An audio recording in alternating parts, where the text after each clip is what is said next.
My name is Crystal Buckley, and this is where my story begins. My husband Rocky got home on July 25th, earlier than we had expected. The kids were excited that Daddy was home for the week, especially our youngest, who's 3. We had went out for lunch for our 11-year-old daughter's birthday and spent the rest of the day hanging out at the house. That evening, Rocky took our 3-year-old and our 15-year-old children to pick up dinner. I asked him to also pick up the ice chest from our friend's house. Rocky had swung by Clint's house to pick it up, but it wasn't outside. I sent a text to Clint at 6:31 on the 26th, which stated, "Rocky just went by your house, but the ice chest wasn't outside. He'll be buying a few to get it." Rocky came home with our children and the food. Rocky ate and said he was leaving to go get the cooler from Clint. He kissed me and told me, "I love you, baby doll." As he was pulling out of the drive, our oldest, who's 15, stopped him. She was upset that her drink was not what she had ordered. Rocky told her that he was going to Clint's to get the ice chest, and he would go back for her drink after they picked up the ice chest. Clint lived around the corner, the next block over. After Rocky left, our middle daughter and I were sitting outside. Within a minute or two, we heard multiple gunshots. Our oldest ran towards the house yelling, "Clint shot Rocky! Clint shot Rocky!" I immediately bolted out of my seat and started running towards Clint's, along with our next-door neighbor.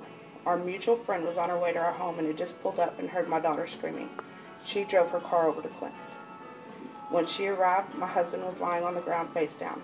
Clint was on the phone with 911, and he pointed a gun at her and told her to back up or he would put 2 holes in her too. I arrived seconds later to see my husband face down, vomiting and choking on his blood. Clint then turned his gun towards me, and I put my hands up, just begging him to let me get beside Rocky. I ran over to Rocky, begging him to stay with me, to hang in there, to please stay with us. He had a pulse, but he was not conscious. Once the paramedics arrived, they immediately began chest compressions. They loaded my lifeless husband in the back while continuing compressions. I followed behind the ambulance. Once at the hospital, I began making phone calls to our family regarding Rocky's status.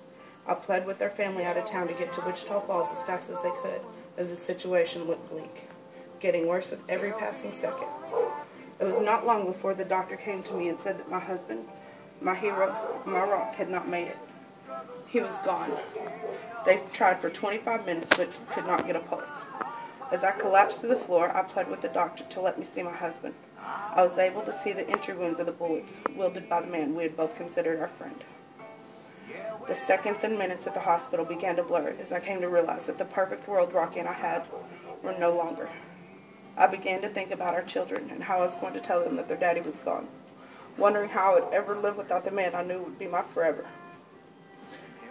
While I was at the hospital, my father and stepdad waited at the police station as our 15-year-old daughter, who had witnessed the shooting, had been questioned. Within anyone present with her, they held her for 4 hours before letting her come home. Here is her eyewitness account of what happened. As she and Rocky drove up to Clint's home on the 26th of July, around 6:40 p.m., Rocky pulled in front of the driveway, still parked in the street. Clint sat down between 2 cars in his driveway. Unknown to Rocky, he had a loaded gun. Our daughter was in the passenger seat of the car.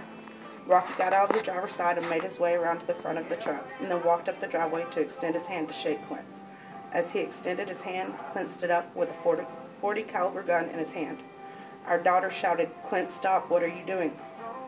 Clint fired the first shot, hitting Rocky in the right side of his chest. Rocky turned toward the truck as he muttered the words, "Oh shit." With his left hand, Rocky covered the hole. Clint fired a second time, grazing Rocky's left arm and hitting him in the chest. As Rocky fell to the ground, face first, our daughter again told Clint to stop.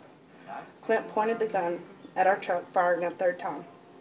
Our daughter jumped over the driver's side of the truck, exited, and ran screaming, "Someone shot my dad." As soon as the police arrived on location, they began making it a crime scene. They took names from those who were there and could be interviewed.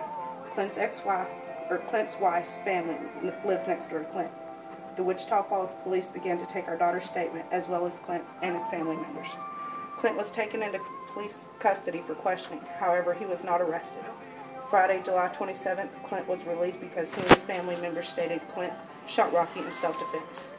Clint and his family members stated that Rocky had charged Clint and his wife.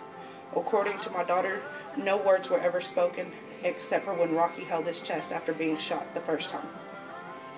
The detectives who took our daughter to the police station had my daughter's statement on tape. They kept her at the police station for hours, keeping my father, stepfather, and mother from being with her. Texas has a stand your ground law, and because Clint claimed it was self-defense, he was released. Clint had given us permission to come get our cooler. My husband was unarmed. Rocky had our 15-year-old daughter in the truck with the only intention of picking up the cooler and taking her to get her drink that she had originally ordered. He was not there for a confrontation. He and Clint had not spoke since 17th of July when Rocky offered Clint a job on the rig with him. On Monday, July 30th, the lead detective said that all statements corroborated what Clint had stated. I asked, how can this be? My neighbor's statements had not been given, my friend that was first on scene had not been interviewed, and I had not been interviewed. And our daughter's testimony is on tape stating Rocky was trying to shake his hand and was weaponless.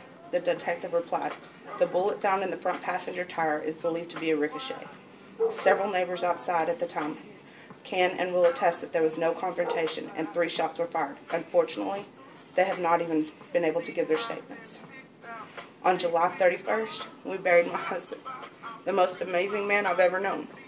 There were over 350 people attended his service. Some were lifelong friends, some were those he worked with, and some were people Rocky had only spent a couple of moments with. He was loved by many and adored by most. At this time, Clint is still free to live his life. We have no idea where he is. Our 11-year-old is terrified that she'll run into Clint at a gas station or a grocery store. She hides and panics at any loud noise and doesn't want to play in her front yard fearing Clint is still around here. Our 15-year-old will never be able to get the images of her stepdad of 8 years being murdered in front of her. Her life will never go back to being the carefree teenager she was. Our 3-year-old just wants his daddy back. The only way we are getting through this is by God's strength, mercy, and grace. I'm asking that our story be told. I want our voices to be heard. My hope is that the word spreads about this heinous crime that was committed and that justice can prevail for Rocky Buckley.